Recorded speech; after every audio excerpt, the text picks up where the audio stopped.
வேலூர் மாவட்டம் காட்பாடி பகுதியைச் சேர்ந்த 60 வயசு மூதாட்டி தனது மகளுக்கு திருமணம் செய்துவிட்டு 2 ஆண்டுகளுக்கு முன்பு ராணிப்பேட்டை மாவட்டம் ஆற்காடு அருகே உள்ள ஒரு கிராமத்தில் இடம் வாங்கி வீடு கட்டிக்கொண்டு தனியாக வசித்து வந்துள்ளார்.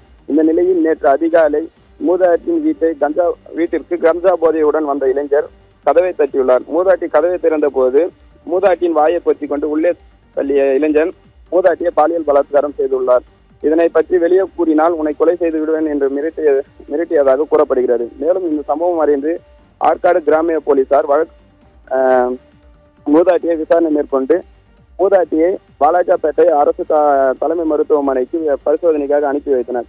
இது தொடர்பாக காவல் ஆய்வாளர் ரமேஷ் தலைமையிலான போலீசார் தீவிர விசாரணை மேற்கொண்டதில் மூதாட்டியை பாலியல் பலாத்காரம் செய்ததில் ஆற்காடு அடுத்த அத்திதாங்கல் கிராமத்தைச் சேர்ந்த தட்சிணாமூர்த்தி என்று தெரிய வந்தது. மேலும் தட்சிணாமூர்த்தியை கைது செய்து சிறையில் அடைத்தனர்.